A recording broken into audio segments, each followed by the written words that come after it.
get in in the last 18 months during the pandemic.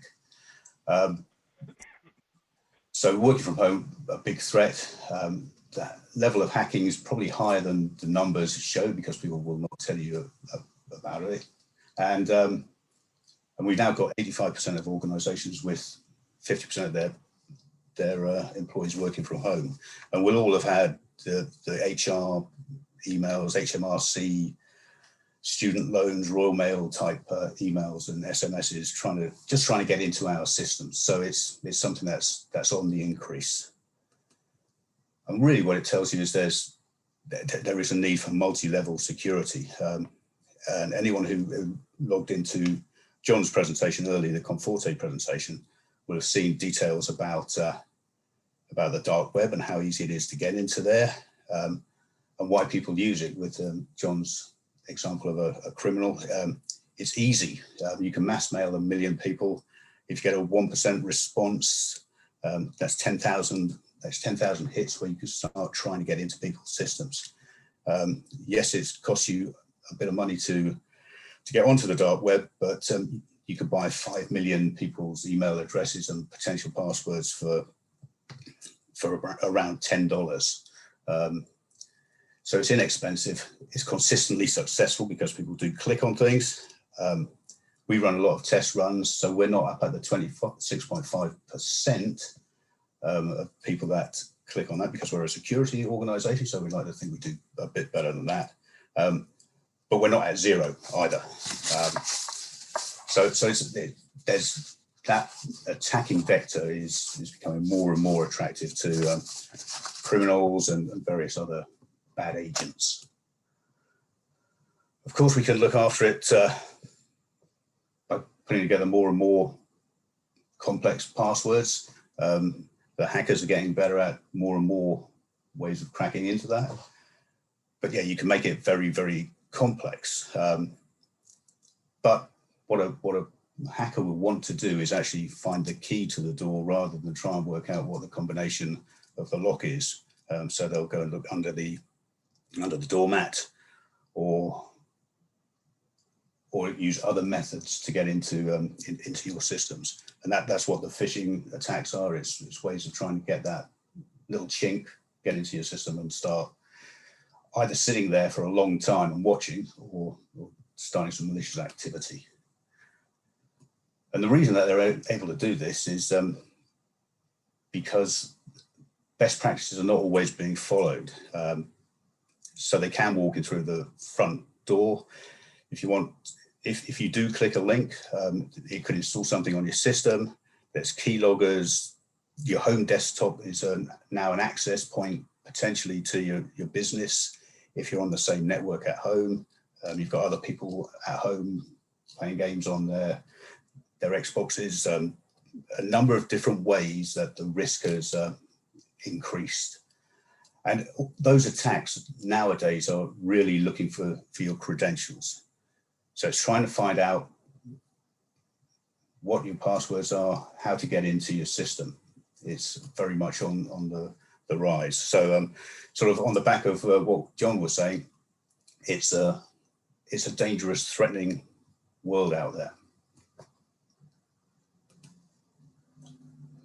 One of the things that has happened an enormous amount recently is something called credential stuffing.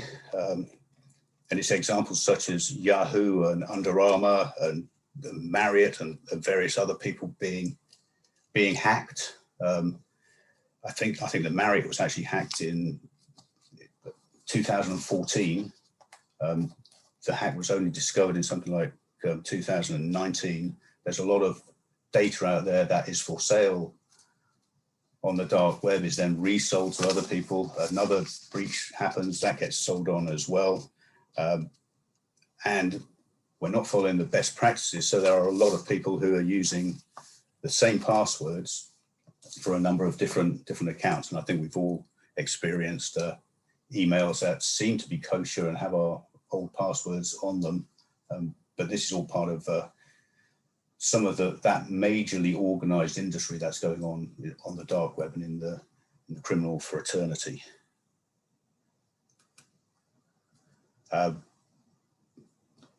Some surveys, this one was done by Centrify, show that most organizations don't have a password vault. Most individuals absolutely don't have a password vault for looking after your own passwords in your remote location. The 65% number, that'll be interesting to everybody on this call. There's still a lot of sharing of root or privileged access, passwords and user IDs. And then bringing us back to what this presentation is about, there's 1 out of every 5 has still not implemented any multi-factor authentication for privileged administrative access. It's something that we certainly do as an organization. We encourage our employees to do it at home as well. So that's quite a scary number. If I was in a room with you, I might ask you all to raise hands and say how many of you are using multi-factor authentication across everything that you do. But of course, we're in a virtual situation here.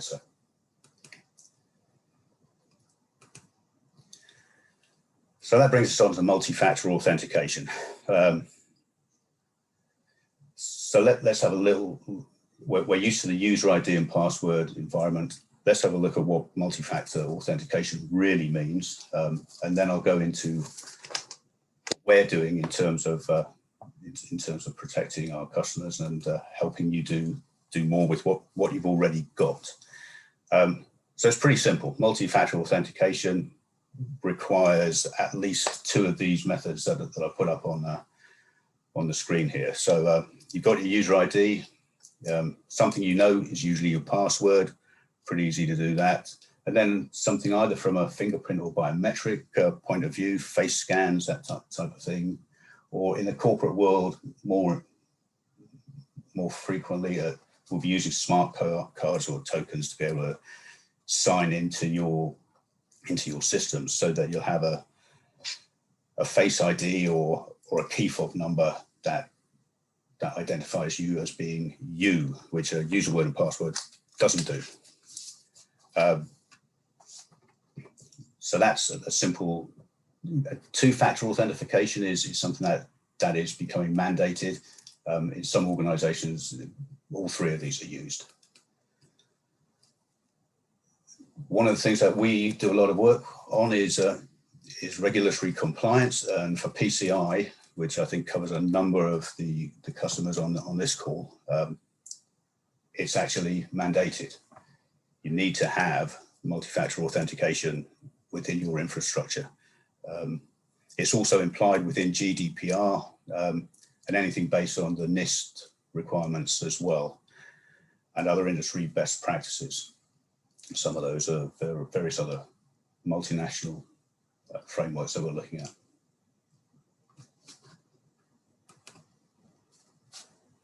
So how can you actually address that within your non-stock environment? So I talked earlier about the fact that we've got a very close relationship with HPE. For the last 10 years, they've been shipping Xygate user authentication as well as XMA with the operating system. So you actually have it. Anybody who's bought a system within the last 10 years has got Xygate user authentication, or XUA, bundled into the system. And you could turn it on for all of your users. You don't need to buy anything, but it does need to be switched on. And then there is some setup. We're very happy to help with that setup, and that allow you to extend your safeguard authentication capabilities. It'll allow you to implement single sign-on. It'll allow you to integrate with all of those authentication and identification elements. So Active Directory, LDAP, RSA Secure ID, we've done a huge amount of work with. And the reason we put and more there is that we keep coming across other options. People are talking to us about, well, I use XYZ, can you integrate with that? The answer 9 times out of 10 is yes, but it's a conversation that we'd love to have with you. But it also allows us to look at some granular authentication controls. And it allows you to pick and choose really how you want to control your user access. So hence XUA. It can be restricted by all of these. It's very flexible. Again, it's something that we can help you to implement. And if you come to us with things that are not covered here, we're able to look at other ways of doing these things within your system. It's also therefore generating a lot more data about how people are accessing, what they're doing, what sort of activity is going on that you can then use for feeding into your broader security systems and requirements. So various seams like Splunk may be requesting more and more data from you. XUA is going to help you capture some of that.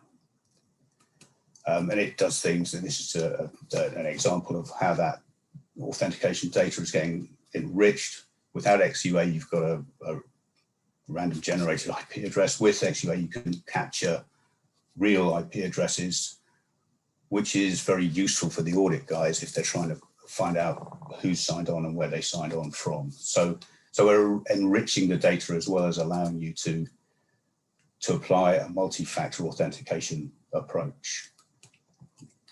Again, looking at without XUA and with XUA, showing that we're putting that second factor authentication in there, we're date and time validating, we're location validating, we're enriching the data that is being collected about how people are accessing your systems. So you can then feed that back into your security environment and your security teams.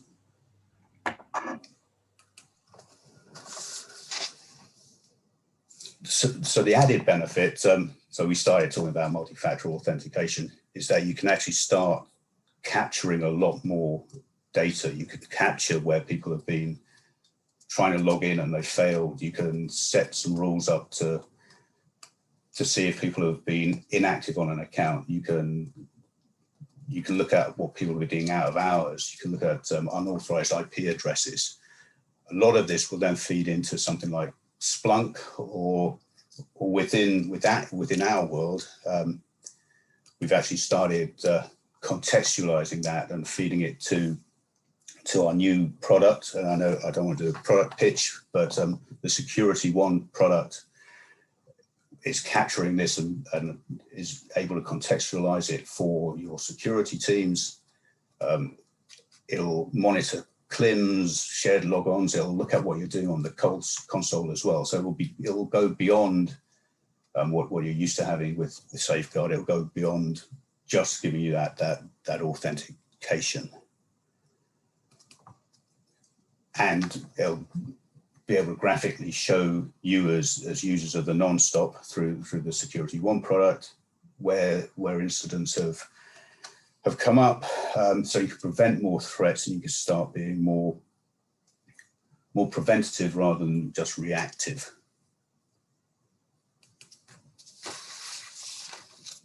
Beyond that, we've had a lot of requests about application multi-factor authentication. So the XUA product is actually just going to help you control access and implement multi-factor authentication for the systems. We've moved that into the application area. We've started it with Base 24. It's an additional module for Base 24 users. And we're extending it to a number of different technologies and different homegrown systems as well. Just to give you a quick side of what you'd be doing within a Base 24 environment, you get a second sign-on screen, which is on the right there, where you'll actually have to put in some information that will be either on one of your smart cards or something that comes to your mobile phone to ensure that people are doing multi-factor authentication for getting into the systems as well. lots of information you can find out on our website. You could contact me to talk about how do we implement this within your environment. Or you can actually talk to your HPE representatives who will be able to work with me and the Xypro team in putting together a plan for how do you implement this and make your environment safer. With that, I know I've rattled through it a bit quickly, but I'll hopefully put up enough time for people to get their Uber sandwiches. Do we have any questions?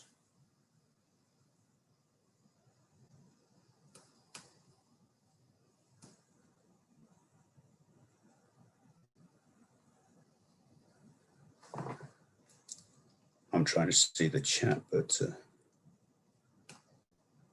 I'll stop sharing my screen.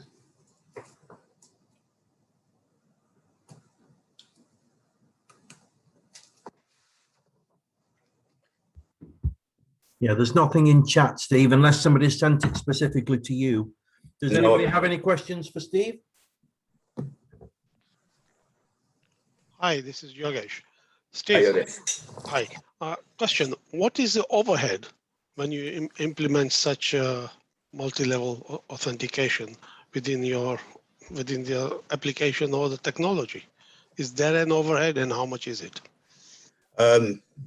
Yes, there is an overhead. I don't have specific data on that, but it is minimal.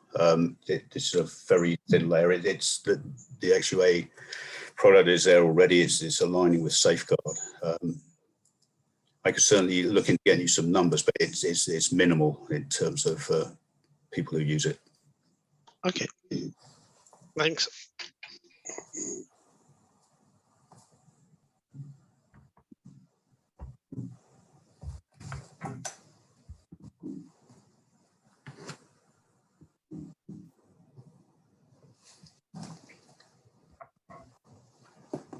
Okay, John, I'm not getting anything through on the chat. Steve,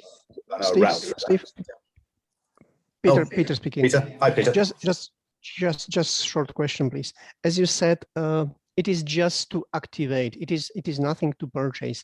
So it means that it is on the, let's say, NSX systems only, or this is on the latest release of operating system for also other platforms. How it is managed here, please?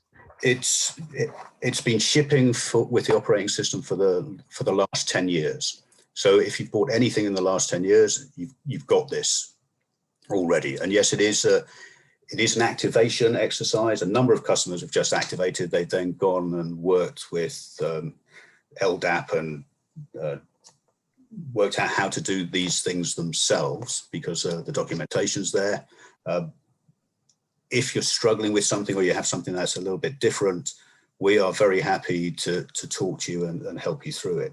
It's generally a rapid implementation, so it's not something that's very difficult to do. But yes, there are nuances, especially with some of the new smart cards that people are using and tokenization. So okay. So it is not related to, let's say, security bundle, because there were some product in security bundle in the past, and it sits in the security bundle. It's in there. Okay, yeah. Okay. Thank you. Yeah, hello. It's Paul Gunston here at BT. Hi, Paul. Hello. Just a quick question. We use Cygate products. We've got access control. We have password quality. We have CMON. Yeah. But we don't actually use UA at the moment. User authentication. Would it be of any use to us, considering we already use those? If you and you're not obviously. You don't have to do PCI because you're not in the payment card industry. It depends on what your security requirements are. If you have a requirement to have multi-factor authentication to access the non-stops, then then yeah, you're going to have something that allows you to do that, and XUA would be the thing to do that. You've also got fairly old systems, I think, Paul, haven't you? So, well, we're on. What, no, you're not. 2 or 3 years old now. Yeah, Yeah, so so not too yeah, bad. so you've got it.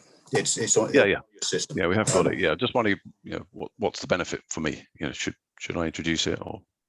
Don't really know. It depends, and it's probably quite. We could probably have a follow-up call on this. It depends on how many users you've got. The non-stop often has not very many users. No. But if you want to control their access, XUA will also allow you to do single sign-on and record what users are doing what. So the answer is yes, it probably could be, and having more security is probably a better idea than Yeah. So we can follow up on that, Paul. Yeah, perhaps a chat outside then. Yeah, that's fine. Absolutely. Okay, no worries. If you guys want a breakout room enabling at lunchtime or anything, just let me know. I think I've got Paul's number somewhere. Yeah, we can deal with it some other time. Well, you've insulted him about the age of his system, so Yeah. I think you'd better make it up to him, Steve. Yeah. I think the HP guys will love it. Yeah. I think with UA, you get more control in terms of if you want to time out users or if you want to freeze users. With Safeguard, you've got an all or nothing for all users, whereas with UA, one of the common features is that you can do it on a per user basis. Yeah. Thanks, Alan. Yeah.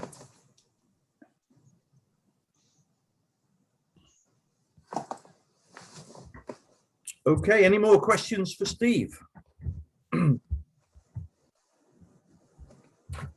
Okay, what I'll do then is check on the other breakout room, but then return everybody to the main room for lunch. Hopefully you've got your Uber Eat vouchers. If you haven't used them today, they are valid until September, and I would encourage you to use them. Feed the wife and kids or husband, whatever. It's equivalent to having a bit of a meal out. Also, I will say this several times so everybody hears me. Padden Hollenstein from Gravik was not here in time for his own presentation earlier. It was a recorded session, and he's asking if anybody had any questions. Can they put those on the chat, please, to Padden for that presentation? But thank you, Steve. Good session, as everybody now knows. Multi-factor authentication for non-stop. You already have it. I will close this session shortly, and we will see you all again at 13:30. Thanks, John.